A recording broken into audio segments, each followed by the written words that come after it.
Olá pessoal, sejam bem-vindos ao canal Entre Linhas. É o momento de nós explorarmos as entrelinhas da lição da Escola Sabatina. Pessoal, vocês não estão vendo ilusão, na verdade nós estamos aqui na zona rural aqui de Maringá, onde estou de férias. E excepcionalmente nesses vídeos de férias terão essas introduções um pouco diferentes. Beleza pessoal? Estamos iniciando aqui mais uma série de 13 estudos que estaremos juntos aqui todas as semanas, estudando desta vez o tema Administradores Fiéis, a espera do Mestre. Nesse primeiro vídeo, pessoal, nós vamos estudar sobre chamados para a família de Deus. Nós somos chamados para ser a família de Deus, para fazer parte dessa família. Espero que você sinta esse chamado, pessoal, e como toda família, né, a família de Deus também tem os seus perrengues aí, temos vários tipos de membros nessas famílias, que nós saibamos, né, compreender a todos e acolher a todos. Beleza, pessoal? Nesse vídeo nós teremos a participação aqui do Ricardo, do Alexandre e do Marcos André. Cada um vai trazer aqui na ponta da linha de cada dia e que vocês continuem aí curtindo, comentando e compartilhando o vídeo aí nas suas redes sociais. Não desanime mesmo de férias, que vocês achem um pouquinho do tempo aí para vocês estudar a palavra de Deus diariamente. Beleza, pessoal? Então, por enquanto, chama a vinheta.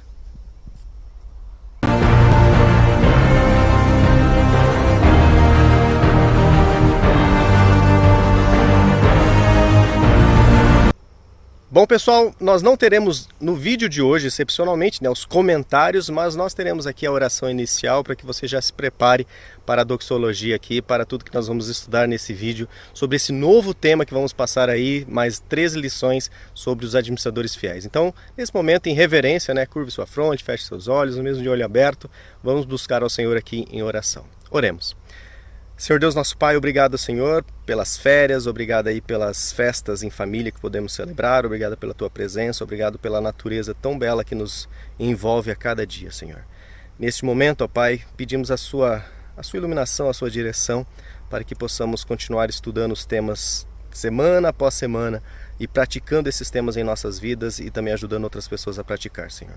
Continue usando aqui o Ricardo, o Alexandre, o Marcos, nas palavras que eles vão dizer aqui, que possam atingir, ó Pai, os nossos corações e que nós possamos a cada dia nos sentirmos mais próximos de Ti, até o dia, ó Pai, que nós não estaremos só sentindo próximo, mas estaremos realmente próximos contigo no céu, Pai. Por favor, né, atenda ao nosso pedido, esteja com todos aqueles, as dores, pessoas que estão passando por momentos difíceis, apesar das festas, apesar desses momentos, sabemos que muitos, ó Pai, estão enlutados, aqui em Maringá mesmo, já sabemos de amigos, famílias que estão internadas, Pai, cuide dessa parte também, colocamos tudo em Tuas mãos e que essa palavra que vamos estudar agora nos faça cada vez melhores próximos a Ti, Senhor. Humildemente lhe pedimos em nome de Jesus. Amém. Bom, então agora, chega aí, Ricardo, é com você. Vamos lá, gente. Lição 1. Chamados para a família de Deus. Nós vamos analisar aqui primeiramente o verso áureo, o verso principal, o verso para memorizar, que está lá. 1 João 3,1 diz o seguinte: vejam que grande amor o Pai nos tem concedido, a ponto de sermos chamados filhos de Deus. Separei duas palavrinhas aqui na Brit Hadashah, no Novo Testamento, escrito em grego, duas palavras gregas, busquei no dicionário Strong. A primeira é amor. No original, nós encontramos a palavra ágape, amor fraternal, afeição, boa vontade, amor ou benevolência.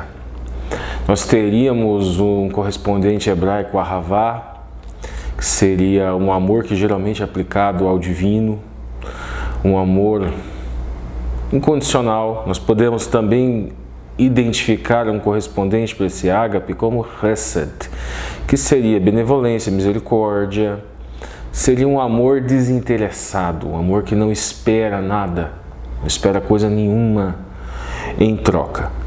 Nós temos a expressão grega também para pai, pater, que ela teria 3 sentidos. Nós encontramos aqui no Strong. O primeiro seria um antepassado mais próximo, seriam os pais naturais, servindo tanto para pai como para mãe. Um segundo sentido seria um antepassado mais remoto, como o fundador da família, muitas vezes, um exemplo é Abraão Avinu, ou seja, Abraão, o nosso pai.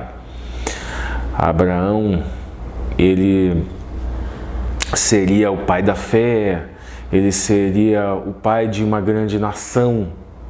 Foi essa promessa que nós encontramos na Torá para ele, que dele sairia uma grande nação, como de fato saiu. Nesse sentido, é o segundo sentido para pátria.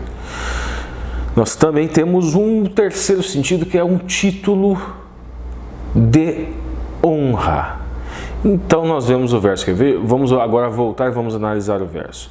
Vejam que grande amor o Pai nos tem concedido, a ponto de sermos chamados de seus filhos. A lição dessa semana vai tratar muito sobre essa questão de família, de uma família celestial, de uma família num sentido mais amplo, num sentido cósmico, num sentido escatológico, num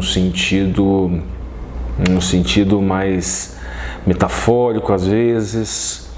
Então vamos lá, gente. Na lição de sábado, nós vemos o autor da lição trilhar o caminho. Ele vai recorrer à Torá, no Bereshit, no Gênesis 2, 7 a 9, e vai nos explicar que Deus, ele na semana da criação, ele delegou ao homem, ele teria transferido ao homem a posse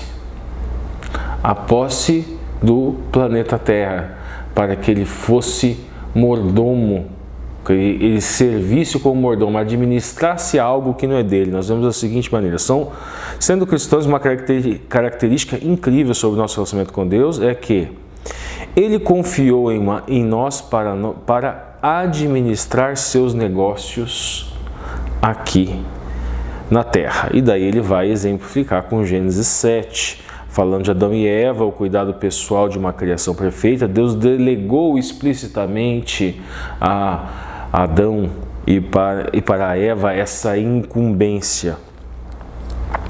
Depois ele vai buscar aproximar esse texto bíblico do seu leitor, dizendo o seguinte: ele também abençoa nossos recursos, mas confiou a nós a administração deles, tais como recolher dinheiro, preencher cheques, efetuar transferências eletrônicas, fazer orçamentos, elevar os nossos dízimos e ofertas até a congregação, até a igreja.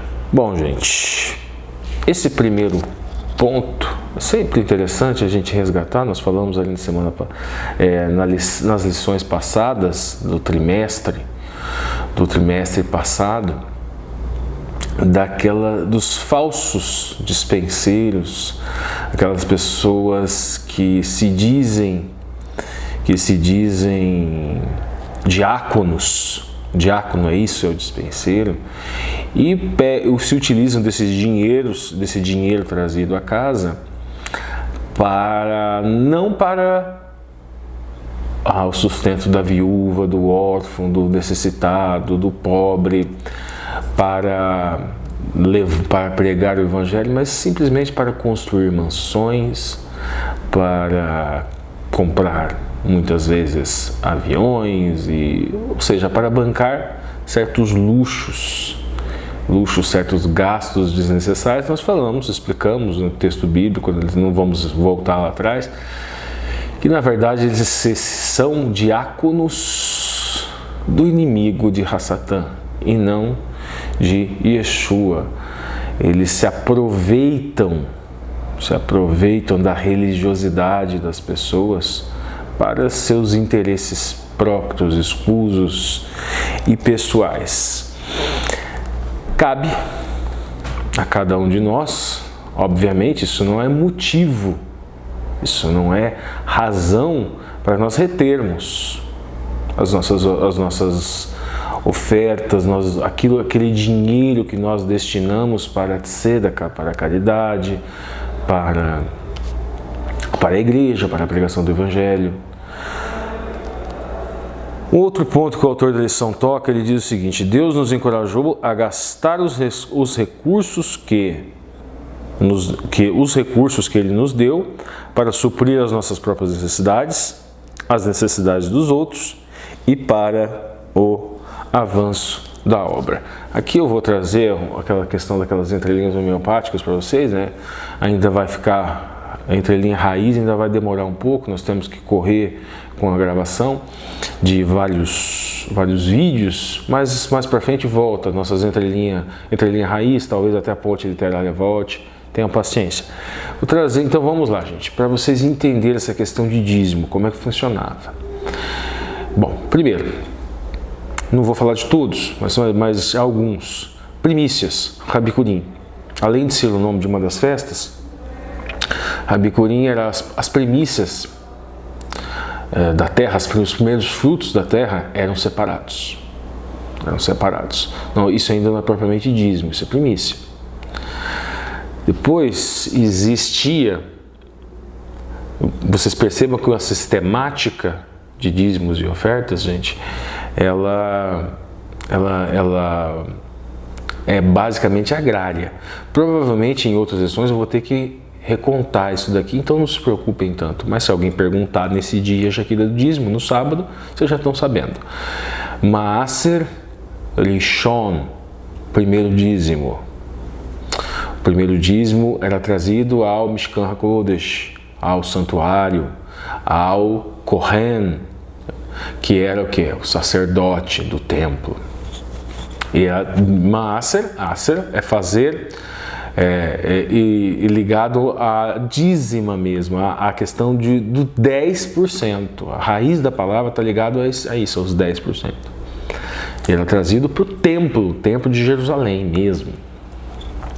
Depois temos o Maaser Sheni, segundo dízimo. O segundo dízimo, ele poderia vir para o levita, poderia ser destinado para tzedakah, poderia ser destinado para a viúva, para o pobre. E depois veio o Maaser Ani, que alguns chamam de terceiro dízimo. Você fala, mas espera lá então é 30%? Não era bem assim. Maaser Sheni e Maaser Ani eram em anos alternados. E o Maaser Ani era como se fosse uma festa, onde era convidado o levita, onde era convidado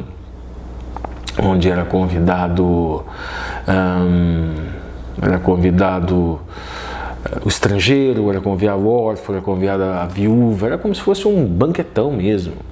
Então eles tinham uma estrutura muito peculiar e voltada para a terra. A nossa estrutura, a terra não, uma estrutura agrária. Uma estrutura agrária. Tinha também o ano sabático, era uma forma do descanso da terra, seria também, aí se fôssemos criar uma alegoria amplíssima, seria uma forma também de dizimar. Então são vários os elementos, eu apresentei alguns para vocês. A nossa sistemática hoje é diferente. Hoje nós temos salário mensal. Naquele tempo não era por colheita, era anual, era por estação, porque era totalmente ligado à agricultura e à pecuária, os animais, os primeiros animais. Então tinham toda uma estruturação bem diferente. Nós não temos mais templo hoje, não temos mais, o templo foi destruído, o templo de Jerusalém foi destruído. Então vão haver vários discursos tentando criar narrativas anacrônicas, muitas vezes, vinculando esses preceitos do passado, tentando adaptar à nova realidade. Uma realidade que não é mais agrária, não é mais rural, é da cidade, não é mais do campo. Mesmo que ainda existam pessoas no campo, mas são muitas vezes assalariados, ou até mesmo os agricultores têm outra dinâmica bem diferente, outros costumes. Então, o dízimo, vamos simplificar e vamos nos ater ao 10% e ofertas aquilo que o seu coração ele achar que deve. 10% destinado à obra, ao evangelho, e ofertas para a caridade. Tem uma distribuição ali na igreja também, que vai de cada lugar. Não tem por que nós fazemos a nossa parte.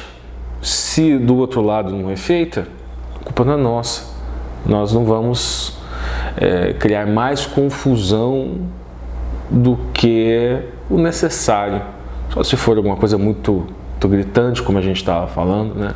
Daqueles falsos diáconos que aplicam dinheiro em coisas. Aí talvez nós devemos buscar um outro, talvez não, com toda certeza, né? Se nós verificarmos isso, um outro depositário, um outro diácono para receber esses dízimos e essas ofertas. A terumá era oferta, tinha a Maaser Terumá também, que seria uma espécie de dízimo do dízimo.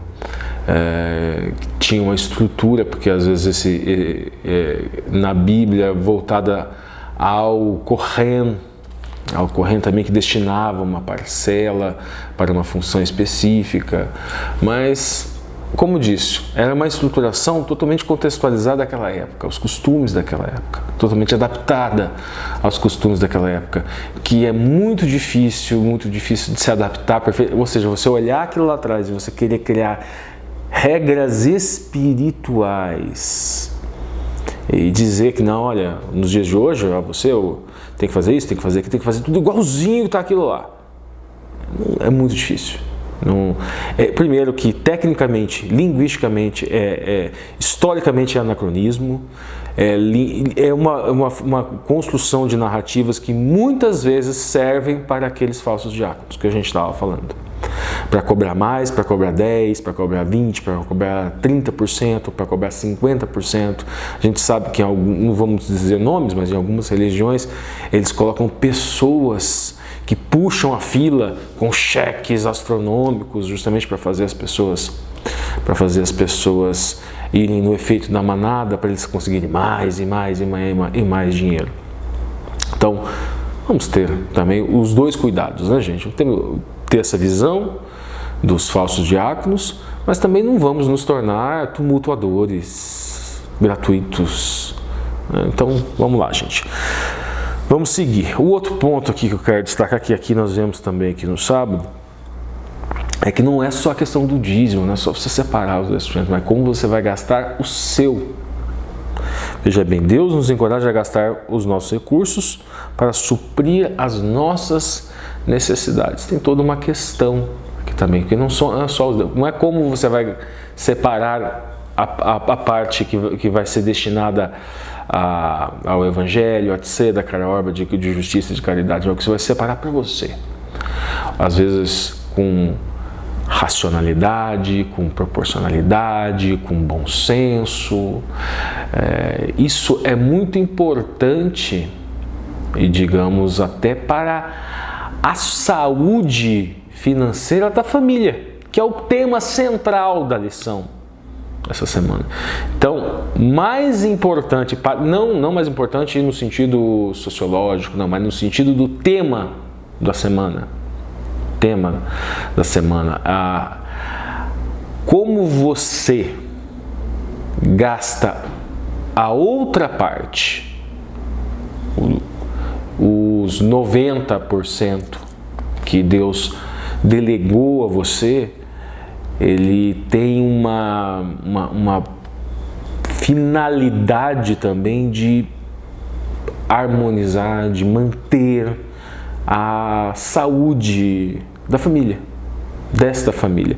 Nós temos ali o dízimo, a família com Cristo, que de certa forma ele também contribui para essa harmonia, para essa família no sentido mais amplo, ou seja, os primeiros 10%, mas o outro é para a família literal, a família carnal, aquela família que Deus nos concedeu. Vamos lá, gente. Então vamos lá para a lição de domingo. Fazemos parte da família de Deus. Eu trouxe duas palavras em hebraico aqui para vocês, gente. Uma primeira é mishpatha, que seria família, seria parentela, seria clã, espécie, seria o gênero, pode ser também qualquer tipo de associação. Agora, a palavra mais interessante, que pode ser mais útil nesse dia da semana, nesse estudo, é Beit Av. Beit Av é família, clã, fundamento, fonte. Então é uma palavra que agrega a noção de família, o clã, como sendo um fundamento da pessoa, do indivíduo. É de onde ele veio, é onde ele está alicerçado, é a origem. E aqui nós vamos recorrer à pictografia, que já falei na semana passada, é um recurso linguístico, sim, é uma ferramenta que nós pegamos da linguística para entender os textos no seu original. E em algumas palavras, ela grita, salta aos nossos olhos. O sistema de imagens mentais, ele salta aos nossos olhos de forma muito clara. Em outros é um pouco mais, as evidências estão um pouquinho mais obscuras, porque nós estamos milênios, gente, do texto original da Torá, escrito num proto-hebraico. Mas nesse caso, Beit é casa. Casa. A letra Beit, mas aqui também ela está grafada.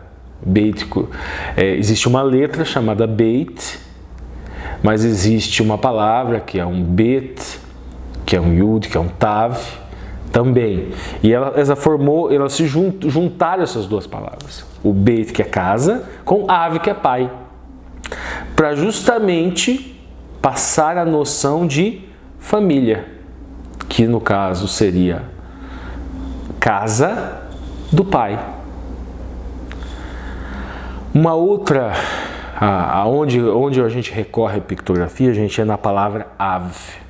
A palavra Av, que eu já adiantei para vocês que é pai, ela se escreve com um Aleph e com um Beit, a letra no caso. E Aleph é letra de força. Na pictografia, o desenho era parecido com uma cabeça de um boi, com o seu chifre, porque o boi para eles representava força. Então, Aleph é uma letra de força. E o Bet, como eu já disse para vocês, é uma letra ela tem um formatozinho parecido com a casa, um desenhozinho. Então, o pai é a força da casa. Por isso, esse sistema de imagens, quando isso salta aos olhos, isso é uma coisa evidente, sabe? Uma coisa que quem se utiliza de recursos linguísticos do hebraico utiliza com frequência, porque é uma coisa que não é apenas uma evidência, é uma coisa que salta literalmente aos olhos na pictografia. E nós vamos agora ler a primeira pergunta, né, que está lá em Efésios. Pede para nós fazermos a reflexão agora a partir disso, Efésios 3, 14 e 15, que diz o seguinte: eu me ponho de joelhos diante do Pai, Av, correspondente, no caso, a Abba, que seria hebraico, Av, que seria aramaico. Me ponho de joelhos diante do Pai, que é a força da casa, de quem toda a família nos céus e na terra recebe o nome em hebraico seria Shem. Em hebraico, o nome está muito atrelado à reputação, inclusive pode ser traduzido por reputação.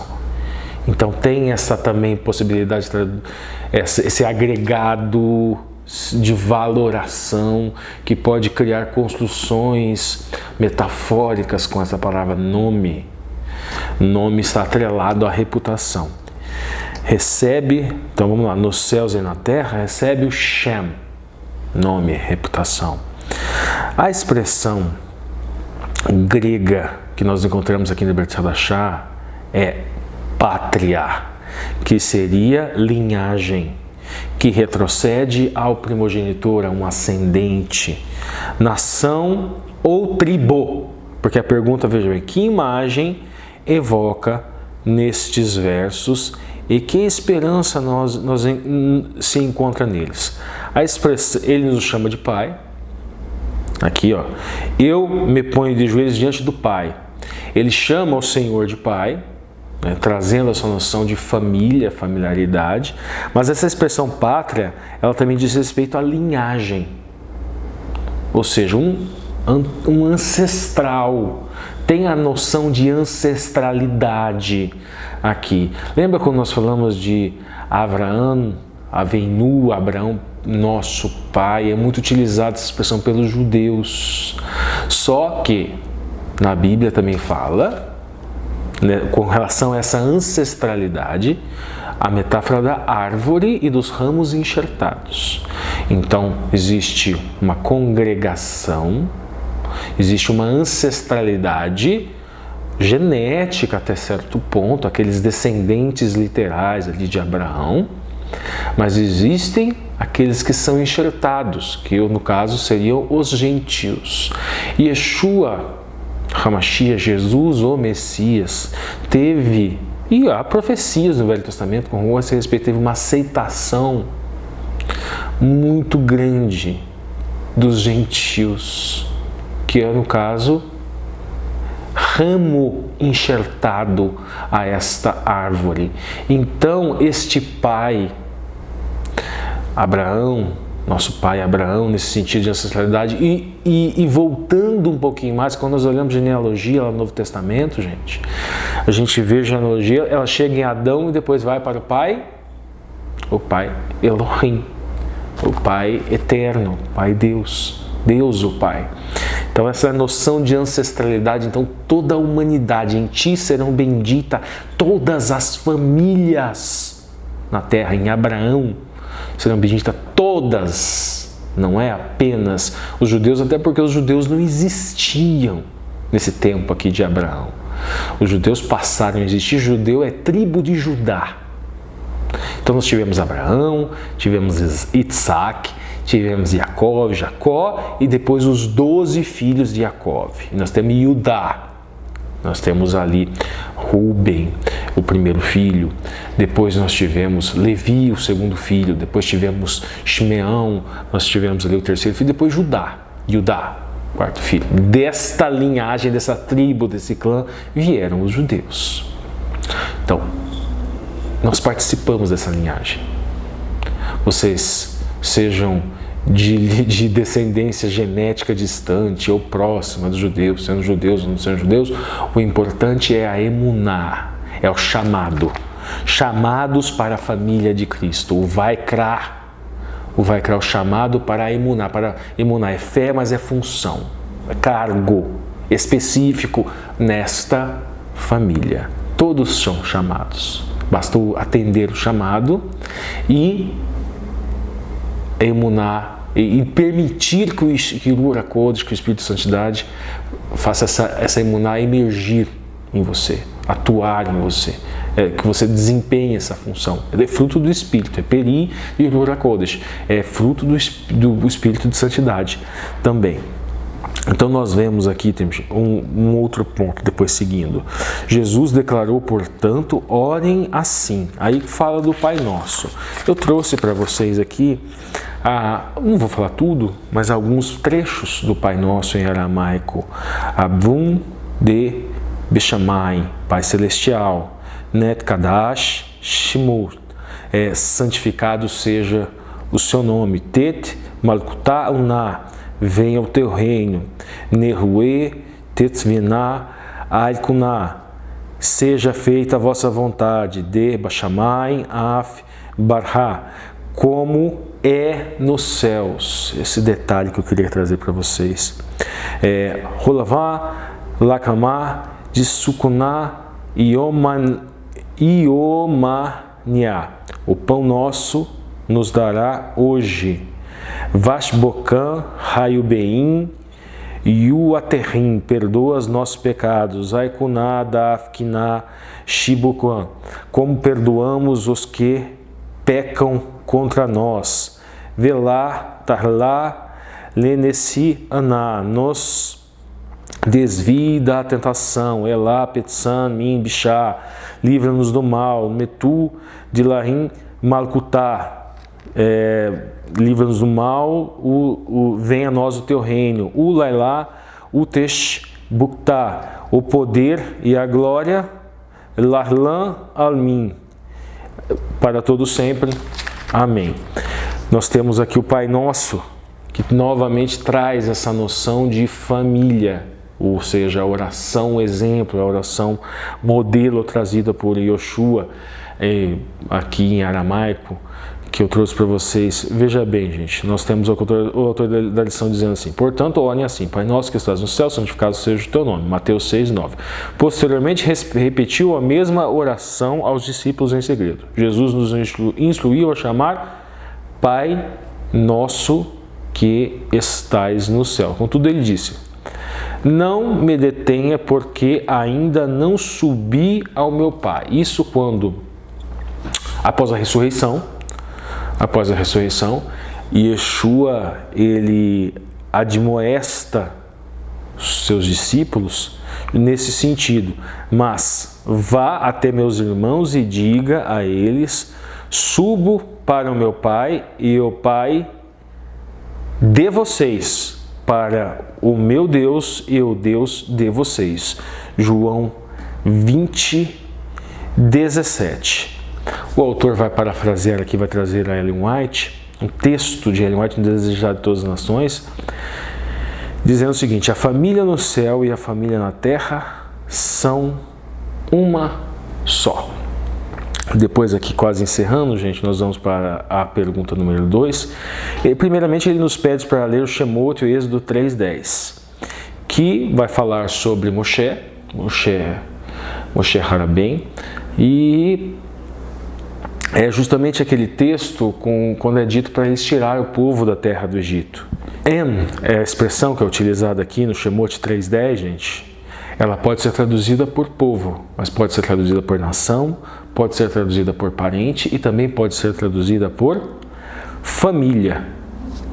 Outro texto que ele nos pede para ler é Shemot 5:1, e onde novamente é utilizada esta mesma expressão quando é falado com o faraó, aqui para o faraó deixar o povo sair do Egito.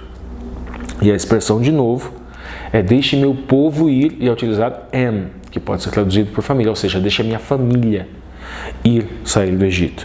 Depois nós vemos lá em Gálatas, e aqui aquele ponto que eu falei, Gálatas 3:26 e 29, que nós somos chamados filhos de Deus mediante a emuná, mediante a fé.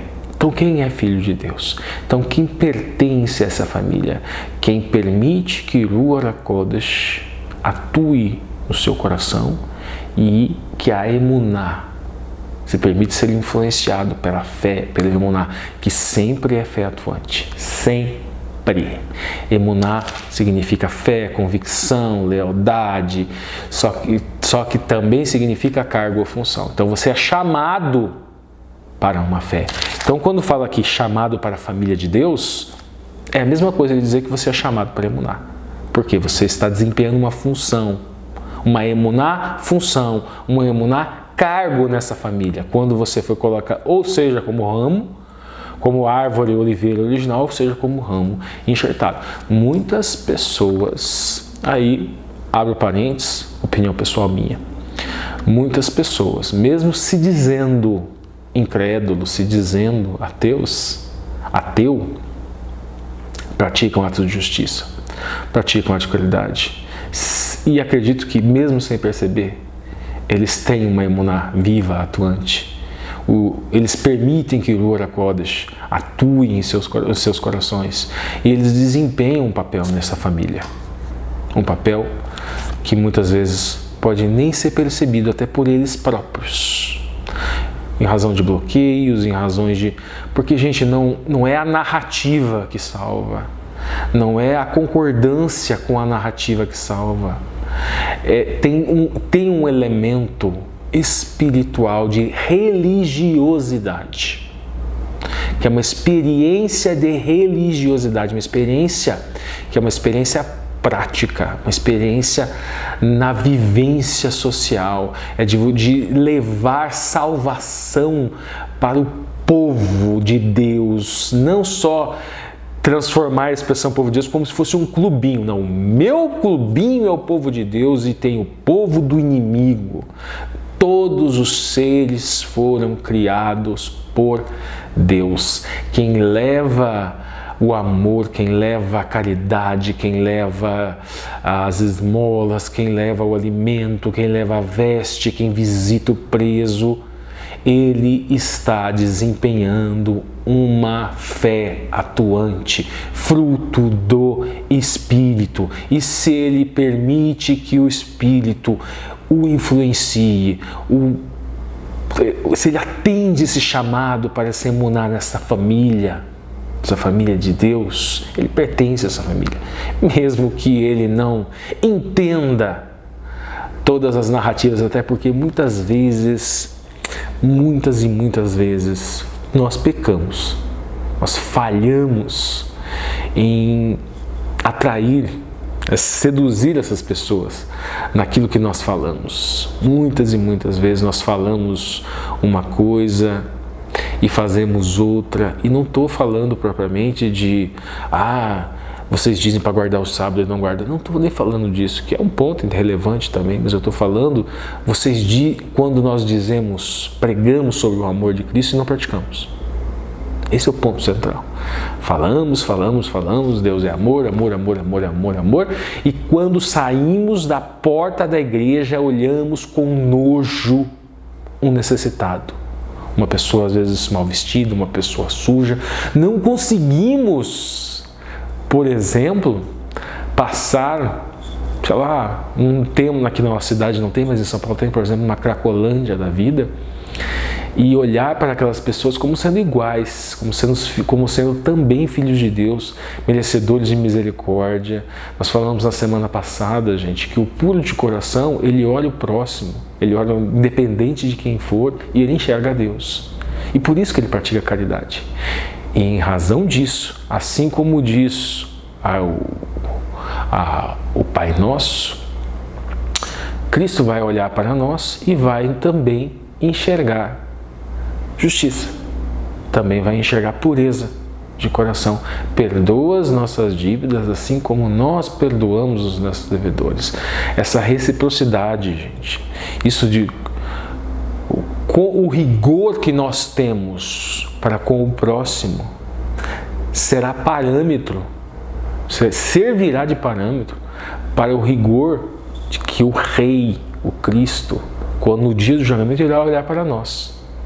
Se você perdoa muito, o Cristo vai olhar para você e vai te perdoar muito. Vamos tomar muito cuidado. Se você enxerga merecimento no próximo, mesmo que ele não tenha, não, eu não vou ajudar o próximo porque ele não merece. Você tem que olhar para o próximo e enxergar no próximo o próprio Cristo, o próprio Eterno. Você tem que enxergar a divindade. Você tem que enxergar o amor ali e por isso vestir, alimentar. Então dizer amor ao amor de Deus, ao amor de Deus, ao amor de Deus, e olhar para as pessoas depois com um ar de superioridade, como se você fosse melhor do que eles, como até se você, como é você que está praticando, você está dando a esmola, está dando dinheiro, está dando comida, está dando roupa, como se você fosse melhor porque estivesse fazendo isso. Não, aquele ato é como se você estivesse vestindo um rei, como se você estivesse vestindo o próprio Yeshua. Então vamos seguir, gente. Depois aqui, como Deus se relaciona conosco, já falamos, como filho, como família, como uma família celestial, mas também uma família amorosa, uma família que acolhe, uma família que recepciona. Por que isto é tão encorajador?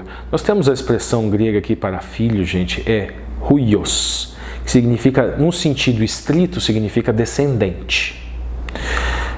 Num sentido um pouquinho mais amplo, significa alguém que vem posteriormente.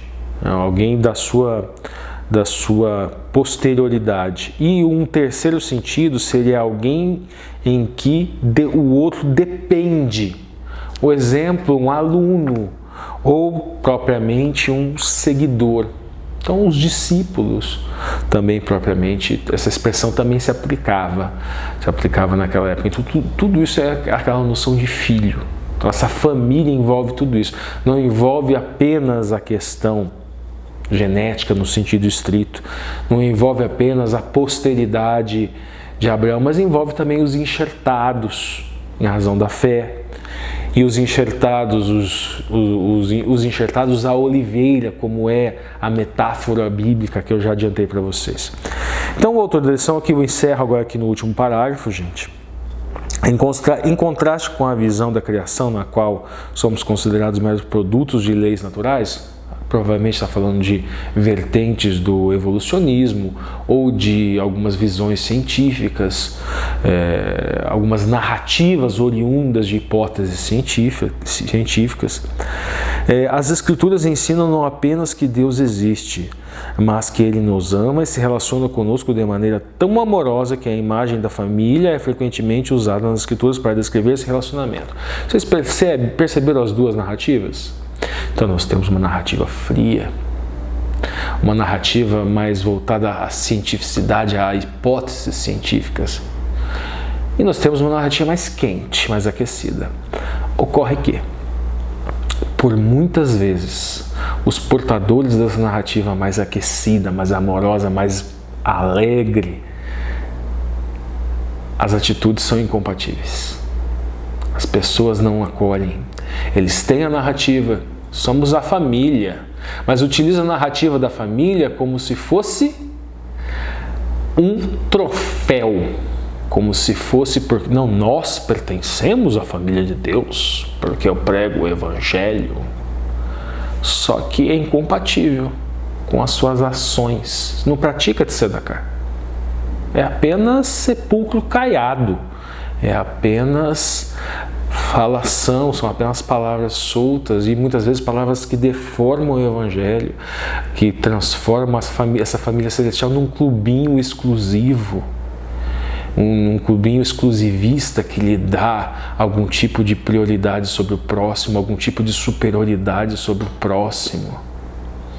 Toma muito cuidado com isso, gente. Essa é a ferramenta que a Satã se utiliza para deturpar o Evangelho, para deturpar o chamado para a família celestial e para fazer com que cada vez menos pessoas se identifiquem com o cristianismo. Que cristianismo que nós estamos levando para a sociedade? É um cristianismo elitista? É um cristianismo onde é um presunçoso? É um cristianismo seletivo, mas uma seleção? Você que separa o joio do trigo? Você que diz quem é cristão, quem é falso cristão, quem é verdadeiro cristão? Ou é o próprio Cristo que vai separar o joio do trigo? É muito perigoso, gente. As pessoas que geralmente gostam de separar o joio de trigo é aquelas pessoas que acreditam que eles detêm a régua seletora. Eles acham que eles têm a régua seletora, mas toma cuidado, porque se você ver o Pai Nosso, perdoa as nossas dívidas assim como nós perdoamos os nossos devedores. Perdoa as nossas dívidas assim como nós perdoamos aqueles que pecam contra nós. Essa mesma régua com que você está medindo o próximo pode ser a régua que você será medido no dia do juízo. Vamos tomar muito cuidado com quem você diz que é de dentro da igreja, com quem você diz que é de fora, com quem você diz que é filho de Deus verdadeiramente, com quem você diz que não é filho de Deus verdadeiramente, com quem você diz que é joio, com quem você diz que é trigo. Porque muitas vezes você está determinando qual é a regra de medida. Então vamos lá. Quer Jesus chame Israel de meu povo, ou nós, filhos de Deus, ou se refira a Deus como nosso Pai, o ponto é o mesmo. Deus nos ama de maneira que membros de uma família devem amar uns aos outros. Que boa notícia em meio ao mundo que pode ser muito hostil. Agora é com o Alexandre. Olá a todos, boa semana, bom sábado, bom ano. E essa semana é uma semana muito especial, porque além de ser a primeira semana do ano, para as pessoas que têm toque, estão muito felizes, porque domingo caiu no dia primeiro, segunda caiu no dia segundo, terça caiu no dia vai cair no dia terceiro, né? E sábado vai cair no dia 7. Então é uma semana que parece estar tudo no lugar, tudo encaixadinho. O sétimo dia vai ser o dia 7 de janeiro. Quero desejar aqui um ótimo ano para todo mundo, um feliz 2023. E dizer que, como vocês devem ter notado, o nosso cenário mudou. É porque eu estou em trânsito. Eu estou gravando aqui da casa do meu pai e estou mandando, inclusive, esse vídeo em cima da hora, porque a gente está na correria de viagem, de visitar parente, e só deu de parar para gravar agora, que significa que o Lúcio vai madrugada dentro. Desculpa, Lúcio. Mas vamos seguir para o estudo da nossa lição, né, da continuidade. Lição de sábado e de domingo, vocês já estudaram com o Ricardo, e agora vamos estudar comigo a lição de terça e de segunda-feira. A lição de quarta e de quinta, vocês vão estudar com o Marcos André. A gente vai trabalhar com a lição agora em 3, cada um com 2 dias da semana. Mas ainda estamos trabalhando na organização do projeto, né, na forma como vai funcionar certinho, mas acredito que vai ser bem legal. Então, um abraço para todo mundo e vamos dar sequência. Lição de segunda-feira, a gente está trabalhando, né, questão de mordomia nessa nova lição.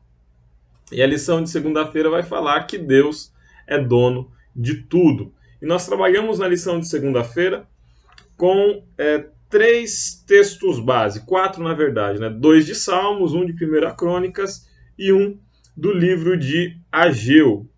Livro de Salmos, a gente trabalhou com o Salmo 50, versículo 10 a 12, que diz basicamente: o mundo é meu e tudo que ele contém. Quer dizer, o mundo pertence ao nosso Deus. Os Salmos de número 24, capítulo 24, versículo 1 diz: ao Senhor pertence a terra e o que ela contém, o mundo e os que nele habitam. Eu quero atentar em especial para 2 passagens. E a primeira é a de Salmos 24, versículo 1. Se Salmo 50 vai dizendo que a terra, e em especial ao longo dos Salmos, versículo 10, versículo 12, depois do Salmo 50, a natureza, os animais, a riqueza mineral pertence a Deus, Salmos 24, verso 1 deixa claro que aqueles que habitam na terra também pertencem a Deus. Quer dizer o seguinte, meu irmão, minha irmã, você e eu temos um dono. Nós somos propriedade do nosso Deus, nós pertencemos a Deus. Deus é nosso dono, porque nós habitamos num planeta que pertence a Ele, e tudo aquilo que habita esse planeta pertence a Deus. Então, você não pode fazer o que quiser com o seu corpo, você não pode fazer o que quiser com o seu tempo, você não pode fazer o que quiser com a sua saúde, você não pode fazer o que quiser com a sua vida, porque você não é dono do próprio nariz, você tem um dono, você pertence a Deus. Nós devemos respeito e nós devemos satisfação para esse Deus. É isso que é um dos princípios básicos da mordomia, né? Outro texto interessante é o texto de 1 Crônicas 29, 13 até 14.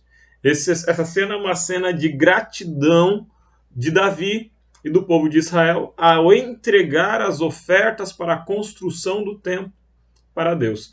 E a lição de segunda-feira vai trabalhar bastante disso, do processo de Davi recolher essas ofertas. Ele não podia construir o templo porque ele tinha sangue nas mãos, né? Mas de fazer os desenhos, fazer o projeto, recolher o material e entregar esse material como uma oferta de gratidão a Deus. É interessante que no momento da consagração dessas ofertas a Deus, Davi diz que isso não era grande coisa, porque ao entregar as ofertas, eles estavam entregando para Deus algo que já pertencia a Deus. Deus já era dono dessas riquezas. Então quer dizer que quando a gente devolve oferta para Deus, ou quando devolvemos o dízimo, aquilo já pertence a Deus. A gente não está dando, a gente está devolvendo, porque toda a riqueza pertence a Deus. E isso se torna ainda mais explícito na passagem de Ageu, quando vai dizer: minha é a prata e meu é o ouro. Então, pelo conjunto de textos, a gente pode, no momento de passar a lição, ou estudar lá na classe, trabalhar com 3 níveis. Um primeiro nível é a natureza, Então a natureza pertence a Deus, a terra e tudo que nela há. Um segundo nível é o homem. O homem pertence a Deus. Salmos vai dizer, o mundo e os que nele habitam. Você habita o mundo, você pertence a Deus. Então a natureza pertence a Deus, o homem pertence a Deus. E o terceiro nível é a riqueza. Minha é a prata, meu é o ouro. A riqueza, vamos pensar aqui, é aquilo que é produzido pelo trabalho humano. O ouro, ele não sai da terra sozinho. O ouro tem que ser minerado, a prata tem que ser minerada. O ouro não se torna joia sozinho. Tem trabalho humano, tem esforço humano ali. A oferta que Davi devolve ao Senhor para a construção do templo, ela não foi recolhida sozinha. As árvores foram cortadas, o incenso foi produzido, o ouro foi minerado, as árvores foram preparadas, a madeira foi preparada em tábuas, o couro foi curtido. Então, quer dizer, existia trabalho humano ali. O fruto do trabalho humano pertence a Deus. A riqueza pertence a Deus. A pessoa que produz a riqueza pertence a Deus. A natureza pertence a Deus. O mundo pertence a Deus. Em todos os níveis, em toda a dimensão. Você pode ir do micro ao macro. Tudo pertence a Deus. E agora, podemos avançar para a lição de terça-feira. Título da lição de terça-feira, dia 3 de janeiro, olha a coincidência. Recursos disponíveis para a família de Deus. E agora, é muito interessante fazer o paralelo da lição de segunda com a lição de terça. Por quê? Na lição de segunda nós falamos daquilo que nós devolvemos a Deus ou ofertamos a Deus. E tudo pertence a Deus. Na lição de terça, a gente vê o que Deus oferta a nós. Espera lá, Deus oferta para nós? Deus oferta para nós. Deus deu oferta para nós. Porque Deus amou o mundo de tal maneira que deu o seu Filho unigênito para que todo aquele que nele crê não pereça, mas tenha a vida eterna. Quer dizer que Deus ofertou e oferta para nós. Cristo oferta a intercessão no santuário celestial pelos nossos pecados. Assim como o sacerdote ofertava pelos pecados do povo no tabernáculo do deserto. Então Deus se dá, Deus oferta.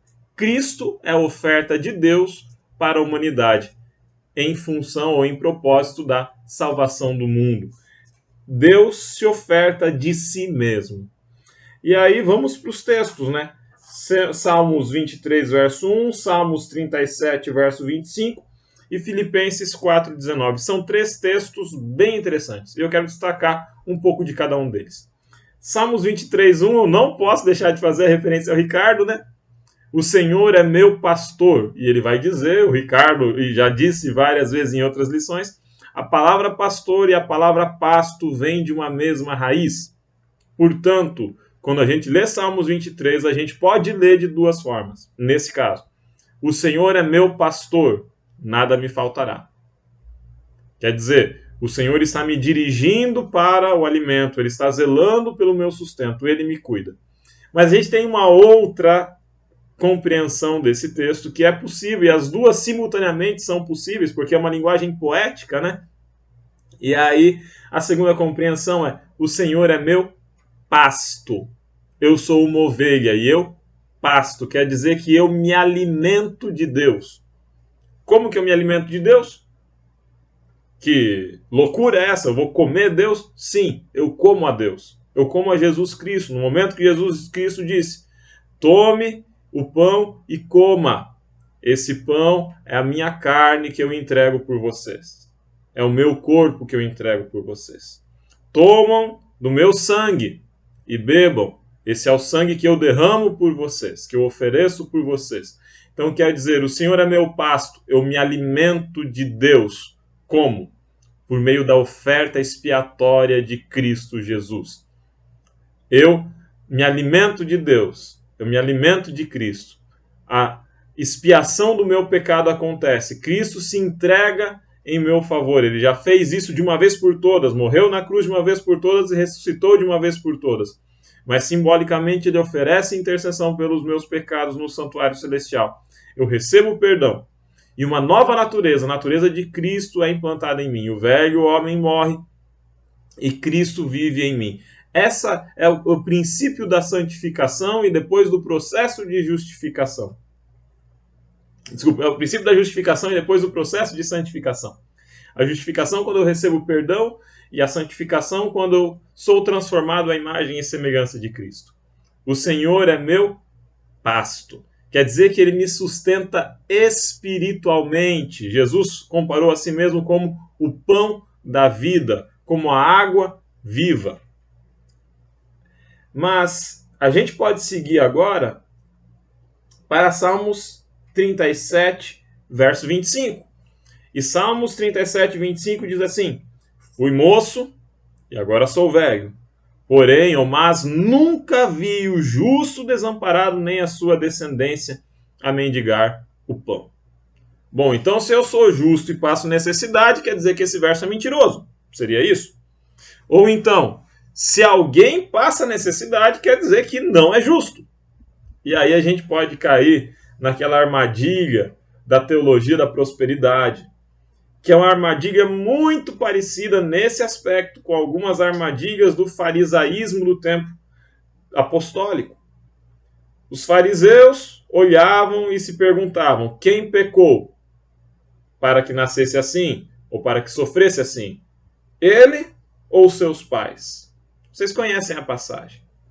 A teologia da prosperidade diz hoje, os pastores, com as vozes roucas aí nos seus templos, eles vão dizer: irmão, se você não foi abençoado, é porque você não teve fé, é porque você não foi justo. Devolva o dízimo antes de receber e Deus vai te multiplicar. E se não multiplicar, a resposta é fácil. Se você passa necessidade porque você não teve fé, é porque você não é justo. Olha o que o Salmo diz: fui jovem, já sou velho, mas nunca vi o justo desamparado. Nunca vi a sua descendência a mendigar o pão.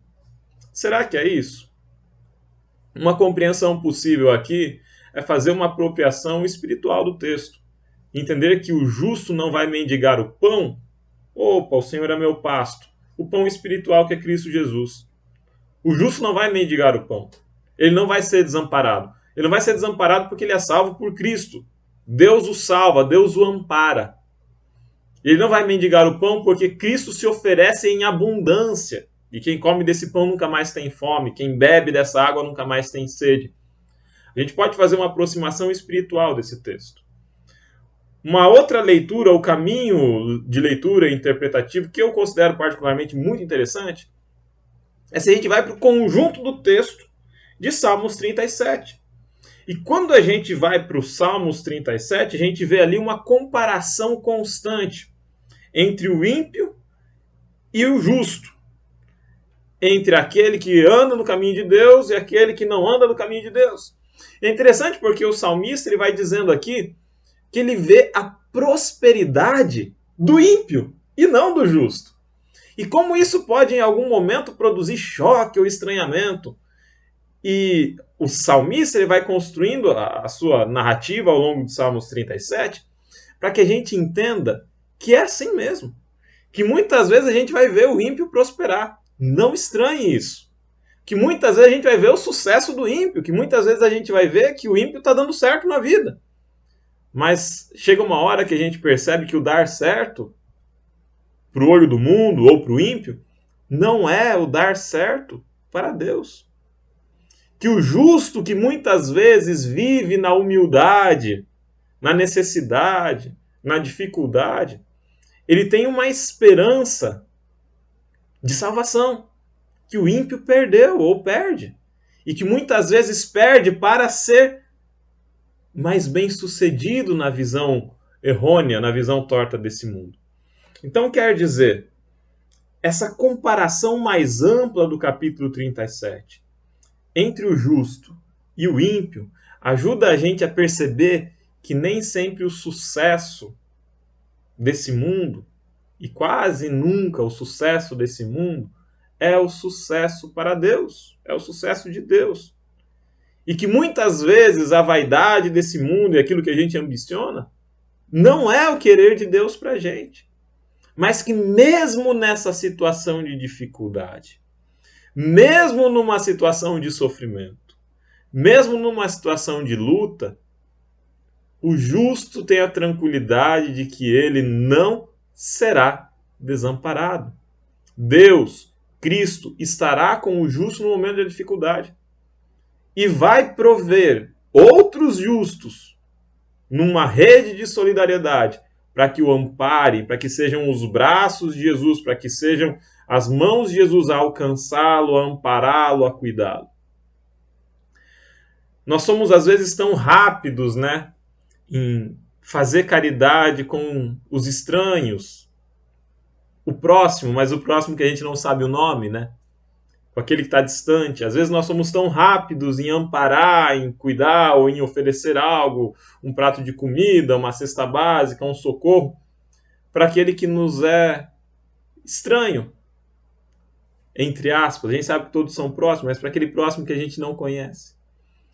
A gente não pode esquecer do próximo que às vezes passa por dificuldade e que a gente sabe o nome e que é justo e que é nosso irmão de fé, que é nosso irmão de igreja, que congrega com a gente e que às vezes não tem a condição de ajudar no mutirão de Natal e que tem que ser ele o alvo do socorro, do resgate financeiro, material no mutirão de Natal. Lembre-se que você pode ser a resposta de Deus à oração do irmão que está passando dificuldade, do irmão que está passando necessidade. Você e eu podemos ser a resposta a essa promessa e os cumpridores dessa promessa. Nunca vi o justo desamparado e a sua descendência mendigar o pão. Se a descendência do justo está mendigando pão, se o justo está desamparado, é porque os outros que se consideram justos não são justos.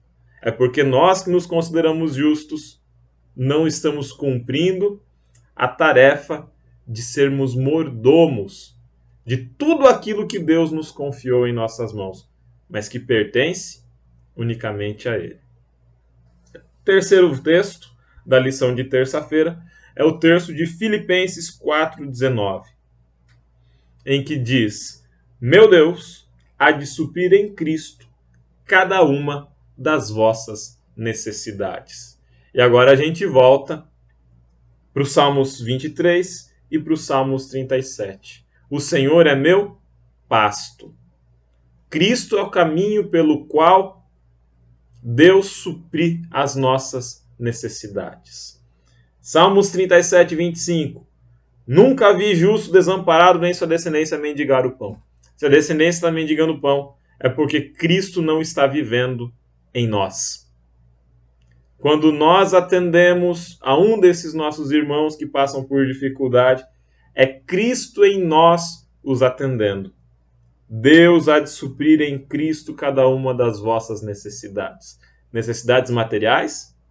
Sim, mas também necessidades espirituais, necessidades afetivas. E a maior de todas as necessidades, a salvação, a esperança de salvação, de vida eterna e do resgate definitivo que Cristo vai fazer num momento, eu espero muito em breve. Um abraço para todos, um ótimo ano, e vocês seguem agora com a lição de quarta-feira. Eu volto na semana que vem. Tchau, tchau. Olá, você que acompanha o canal Entre Linhas, chegamos à parte de quarta-feira e vamos dar continuidade ao estudo da lição. Nesse ponto, o título é Responsabilidades dos membros da família de Deus. Até aqui, estudamos sobre os privilégios que nós temos por fazer parte da família de Deus. Em Cristo, nós somos considerados filhos de Deus, nós somos considerados irmãos de Jesus Cristo e também somos considerados descendentes de Abraão, ou seja, parte do povo de Deus. E com isso, com esses privilégios, também nós temos alguma responsabilidade, afinal representamos a família celestial. Quando nós nos dizemos cristãos, nós estamos dizendo que somos representantes de Cristo, e isso traz sobre nós alguma responsabilidade. E o autor pergunta o que significa amar a Deus de todo o coração. Fala sobre isso em Deuteronômio, no capítulo 6, verso 5, e também em Mateus no capítulo 22, verso 37. Esses versos, então, falam apenas do que fazer: amar a Deus sobre todas as coisas, amar a Deus de todo o coração, né? E o amor, ele, apesar de ser visto hoje na nossa sociedade apenas como uma emoção, como algo muito pouco palpável, na Bíblia ele é visto de uma maneira um pouco diferente. Na Bíblia nós encontramos o amor como uma ação, como uma atitude. Por exemplo, em João 3,16 diz que Deus amou o mundo de tal maneira que deu o seu Filho, ou seja, Deus agiu em favor do amor. Então o amor como mandamento, né, já nos exclui a ideia de que o amor seja apenas um sentimento ou uma emoção que brota naturalmente no nosso coração, na nossa mente.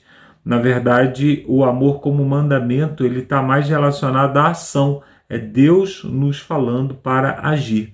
Quando nós amamos alguém, quando nós desejamos demonstrar amor por alguém, como que nós agimos? Nós agimos fazendo aquilo que agrada aquela pessoa, né? Então, por exemplo, a minha esposa, eu sei de alguns gostos dela, eu sei de algumas coisas que ela gosta de comer, eu sei de alguns lugares que ela gosta de frequentar. Então, uma forma que eu tenho de demonstrar amor a ela é fazendo com que ela desfrute dessas coisas que ela tem prazer, dessas coisas que ela se agrada.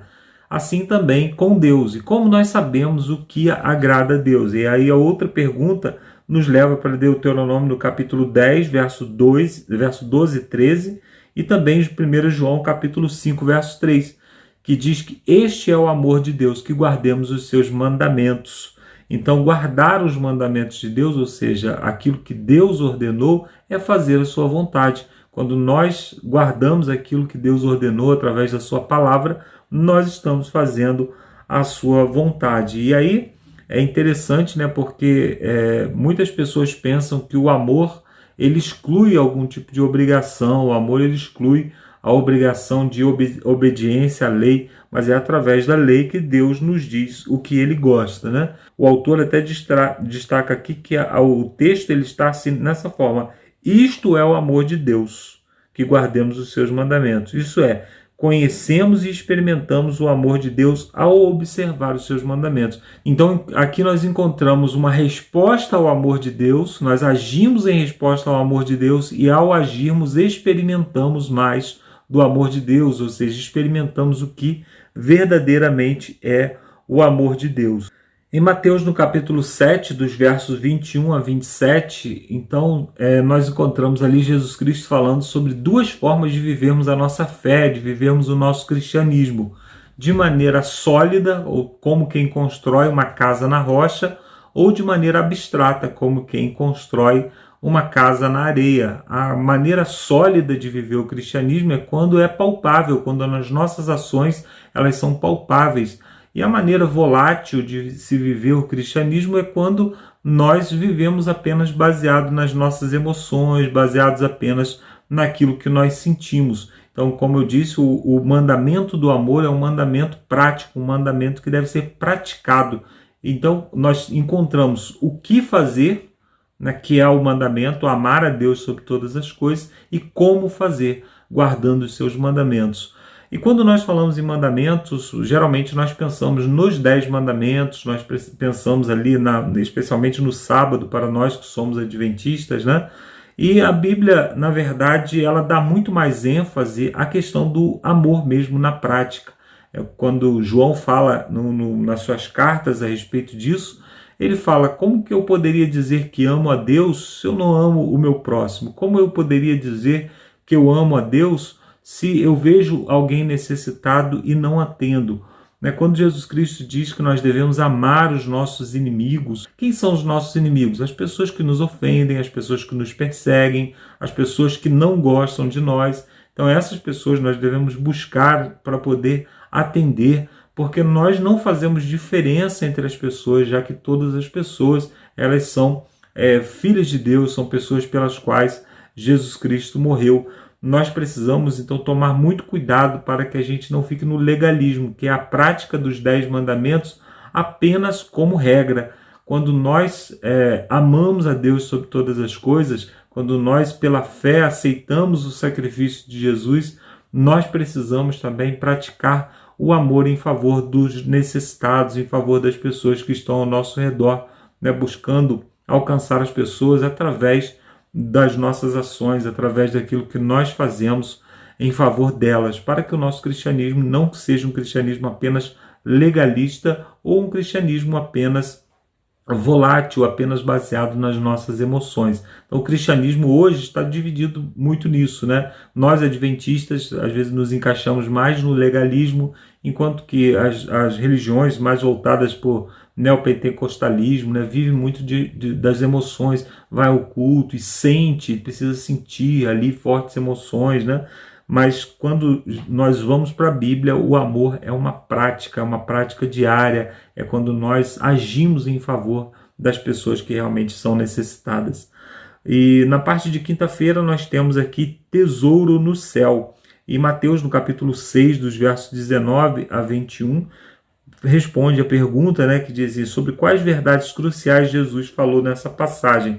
Então Jesus Cristo falou ali sobre a construção de um tesouro que não pode ser corrompido, né? Um tesouro que não é apenas passageiro, mas que juntamos aqui, agora, mas para a eternidade. Nós agimos com os recursos que Deus nos dá, mas para construir algo na nossa vida futura. Muitas pessoas fazem uma dicotomia entre aquilo que é espiritual e aquilo que é material. Então, o material, por exemplo, ganhar dinheiro, ter um emprego, estudar, isso são coisas materiais. E espiritual é eu ir na igreja, eu ler a Bíblia, eu estudar a lição da escola sabatina, mas na verdade não existe essa dicotomia. Tudo que nós fazemos é espiritual.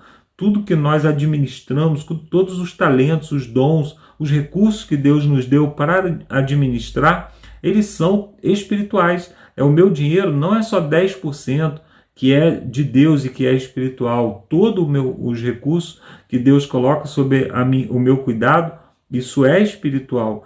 Quando eu falo também dos meus talentos, né, do meu dom de aprender, de estudar, de fazer uma faculdade, tudo isso é espiritual. E eu preciso estar aplicando esses recursos, administrando esses recursos também de maneira espiritual e não apenas para os meus ganhos pessoais, para os meus ganhos aqui nesse mundo. Então eu preciso pensar, né, como que a profissão que eu escolhi, como que as verdades que eu sei da palavra de Deus, como que os recursos financeiros que eu tenho podem ser aplicados para o crescimento do reino de Deus. Quando eu penso dessa forma, eu estou construindo, eu estou usando aquilo que é material, estou usando aquilo que é ordinário, né, que é dessa terra, para construir no reino vindouro, para construir algo que é duradouro e não apenas passageiro, né? É importante lembrar, como o autor lembra aqui, que por mais que vivamos muitos anos, por mais que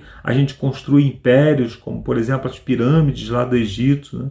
Coisas grandiosas que duram milhares de anos, mas as pessoas que construíram já morreram. Então não valeu de nada aquela construção. Quando nós construímos para a eternidade, nós estamos construindo algo que é duradouro, porque vai durar a eternidade, porque nós estaremos na eternidade para desfrutar de todas essas coisas. Pensando dessa forma, né, que tudo que nós fazemos é espiritual, não podemos pensar que, por exemplo, o ganho financeiro não seja algo espiritual, não seja algo bom. É bom desde que você use para as maneiras corretas, para atender o necessitado, para atender uma pessoa que está passando por um momento de dificuldade e naquele momento recorre a você, para atender também às necessidades da pregação do Evangelho. Tudo isso deve ser aplicado de maneira espiritual. Não necessariamente que devemos doar tudo que temos, não, porque se doamos tudo que temos, ficamos pobres, e se ficamos pobres, não somos bons administradores. Então, qual é o recurso? Como que devemos agir com os recursos de Deus? Com boa administração, para que esses recursos possam atender às necessidades das pessoas que nos buscarem. A igreja de Jerusalém, né, aquela lá de Atos 2, a partir do verso 42, eles doaram tudo que tinham, eles venderam tudo que tinham e colocaram ali na igreja, né? Aquele chamado foi um chamado de Deus para aquele momento especificamente. Mas o que aconteceu com a igreja no futuro? Eles ficaram pobres, eles precisaram de doações de outras igrejas, de outras pessoas em outros lugares, né? Então eles esgotaram os recursos e eles não tinham mais recursos, não tinham mais boa administração sobre recursos. Então, se eles tivessem administrado aquilo que eles tiveram em mãos naquele momento para o crescimento da obra, talvez eles não tivessem ficado pobres, não tivessem ficado necessitados, né? Então, a boa administração é também um dom de Deus, é também um dom que Deus nos deu para esse propósito. Na parte de sexta-feira, nós encontramos aquelas perguntas, e a primeira pergunta diz assim: diante das dádivas que Deus nos concede, somos compelidos a indagar: que darei ao Senhor por todos os seus benefícios para comigo? Faça uma lista das bênçãos recebidas e compartilhe com a classe. Quão grato a Deus devemos ser. Então, quando nós pensamos, né, no quanto eu devo ser grato a Deus e o quanto eu devo dar a Deus por tudo que Ele tem feito, nada menos que tudo é suficiente.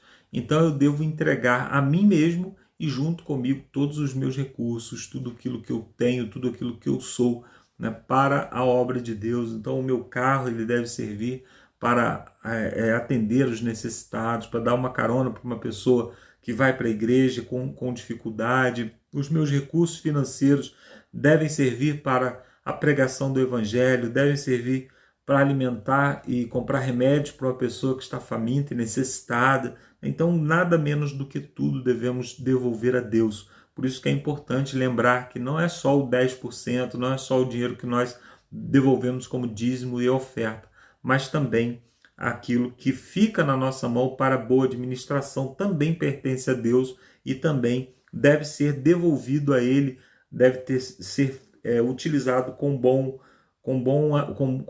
administração, né? A pergunta número 2 diz assim: Deus é criador e sustentador. Somente o poder de Deus mantém a vida e o universo. Quais são as nossas obrigações para com Deus quanto ao uso de tudo que Ele nos deu? Como essa realidade nos ajuda a manter nossa vida, seu propósito, sob a perspectiva correta?